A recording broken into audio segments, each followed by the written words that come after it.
बिस्मिल्लाहिर्रहमानिर्रहीम। अस्सलामुअलैकुम। मैं मुदस्सिर कुरैशी और आज मैं ग्रुप एक्शन पर एक और लेक्चर लेके आया हूँ जो है हमारे पास application to the group action के रिलेटेड। और इसमें जो चीज़ हमने प्रूव करनी है आज के लेक्चर में वो है लैग्रेंज थ्योरम। वैसे तो लैग्रेंज थ्योरम का प्रूफ किया हुआ है सब ने, लेकिन यहाँ पर हम ग्रुप एक्शन के इस्तेमाल करते हुए इसका प्रूफ करेंगे। और सबसे पहले इसकी डेफिनेशन को देखते हैं। और डेफिनेशन क्या है? The order and index of a subgroup of finite group divide the order of group. और ये चीज़ हमने प्रूव करनी है using concept of group action. तो आइए इसके प्रूफ की तरफ बढ़ते हैं। प्रूफ में देखिए हमने सबसे पहले क्या कहा, let G be a finite group and H be any subgroup of G consider the action. क्योंकि मैंने पहले भी कहा था कि इसको हमने ग्रुप एक्शन के ज़रिए प्रूफ करना है। तो क्या किया, सबसे पहले हमने एक एक्शन डिफाइन कर दिया of H on G defined as follows कि एच जब एक्ट करता है जी के ऊपर तो जी एच हो जाता है for any G belongs to G and H belongs to H. ये बेसिकली हमारे पास एक राइट एक्शन है और इसमें हमारे पास ये जो एच है ये एज अ ग्रुप एक्ट करेगा और जी एज अ सेट एक्ट करेगा। सबसे पहले हमने एक एक्शन डिफाइन कर दिया। नेक्स्ट देखिए हमने यहाँ पर स्टेबलाइज़र की डेफिनेशन इस्तेमाल की है कि स्टेबलाइज़र ऑफ जी हमारे पास किस चीज़ के इक्वल है। वो इसमें वो तमाम एलिमेंट्स आएंगे एच के जो जी को फिक्स कर देते हैं। तो हमने वही लिखा इसकी डेफिनेशन के मुताबिक कि H belongs to H such that H जब एक्ट करेगा जी के ऊपर और आंसर जी आ जाए, यानी कि जी को फिक्स कर दें। और यहाँ पर हमने एक्शन की डेफिनेशन इस्तेमाल की कि ये हमारे पास G H is equal to G. अब क्योंकि हमारे पास एच भी ग्रुप है जी भी ग्रुप है तो सिर्फ एक आइडेंटिटी ही एक ऐसा एलिमेंट होगा एच का जो जी के साथ मिले लेकिन जी को चेंज ना करे, क्योंकि ये प्रॉपर्टी सिर्फ और सिर्फ आइडेंटिटी एलिमेंट की होती है।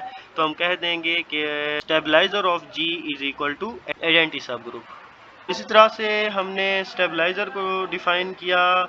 सेम इसी तरीके से हम ऑर्बिट को भी डिफ़ाइन करेंगे। तो ऑर्बिट ऑफ जी में वो तमाम एलिमेंट्स आएंगे जब हमारे पास एच के एलिमेंट एक्ट करेंगे जी के ऊपर, तो जो हमारे पास आउटपुट्स आती जाएंगी वो ऑर्बिट में चली जाएंगी। ये तो जस्ट डेफिनेशन थी ऑर्बिट की, उसी को हमने इस्तेमाल किया और यहाँ पर ग्रुप एक्शन को हमने इस्तेमाल किया जो हमने डिफ़ाइन किया हुआ है। यहाँ पर जी एच आ गया और H belongs to capital H.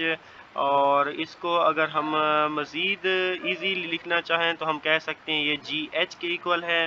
तो यहाँ पर हमने दो चीज़ें कर ली कि अगर हमें ये वाला एक्शन दिया गया हो, ये जो हमारे पास गिवन है, इसके रिलेटेड अगर हमने स्टेबलाइज़र फाइंड करना हो किसी भी एलिमेंट का तो सिर्फ और सिर्फ आइडेंटिटी आएगा। और अगर हमने ऑर्बिट फाइंड करना हो किसी भी एलिमेंट का तो वो हमारे पास उसके लेफ्ट को सेट्स आ जाएंगे। ये जी एच बेसिकली हमारे पास लेफ्ट को सेट ऑफ एच इन जी है। अब हमने ऑर्बिट को भी डिफाइन कर लिया, स्टेबलाइजर को भी डिफाइन कर लिया। तो हमने प्रीवियस लेक्चर में एक थ्योरम पढ़ा था ऑर्बिट स्टेबलाइजर थ्योरम के हवाले से, और वो क्या था कि ऑर्बिट का ऑर्डर उसके स्टेबलाइजर के इंडेक्स के इक्वल होता है और इंडेक्स को हम लिख सकते हैं ग्रुप का ऑर्डर ओवर उसके सब ग्रुप का ऑर्डर। ये बेसिकली हमारे पास ये जो स्टेबलाइज़र होता है ये सब ग्रुप होता है, तो इस तरह से हमने लिख सकते हैं। और हमने देखा कि इसके स्टेबलाइज़र में सिर्फ और सिर्फ आइडेंटिटी एलिमेंट यानी कि सिर्फ इसका अगर हम ऑर्डर फाइंड करना चाहें तो 1 आएगा, तो एच डब डिवाइड होगा 1 के ऊपर तो हमारे पास आंसर एच आ जाएगा एच के ऑर्डर के। तो यहाँ से हमने देखा ऑर्बिट स्टेबलाइज़र थ्योरम को इस्तेमाल करके कि order of orbit is equal to order of subgroup. तो देखिए यहाँ पर हमने सबसे पहले स्टेबलाइज़र को डिफ़ाइन किया, ऑर्बिट को डिफ़ाइन किया और ऑर्बिट स्टेबलाइज़र थ्योरम लगाकर हमने इस चीज़ को साबित कर दिया। नेक्स्ट हमने कहा कि late there are K distinct orbits such that OG1, OG2, OG3 such that OGK तक ये हमारे पास के डिस्टिंक्ट ऑर्बिट्स हैं जी के अंदर। और अगर हम इसी थ्योरम को देखें, ये हमने जो ऑर्बिट को प्रूव किया है कि orbit of G is equal to left coset, तो यहाँ से हम लिख सकते हैं कि orbit of G I for any I is equal to G I H. तो दो सेट्स अगर इक्वल हैं तो हम कह सकते हैं कि उनके अंदर टोटल नंबर ऑफ एलिमेंट्स भी इक्वल होंगे। तो हमने कह दिया कि जी आई एच का आर्डर जो है वो एच के आर्डर के इक्वल है। और हमारे पास इंडेक्स को हमने डिफाइन किया हुआ है कि index is equal to number of distinct left और right cosets of H in जी।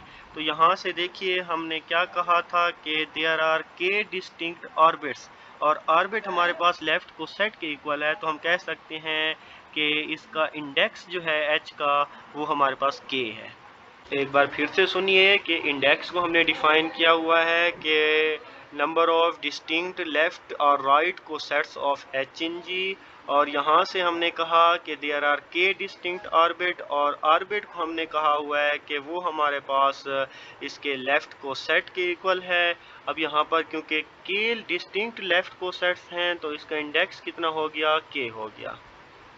अब हमने थ्योरम पढ़ा हुआ है कि आर्बिट जो है ये पार्टीशंस को डिफाइन करता है, पार्टीशन ऑफ जी। तो पार्टीशन की डेफिनेशन के मुताबिक हमने लिख दिया कि G is equal to union I is equal to 1 से के ओ जी आई।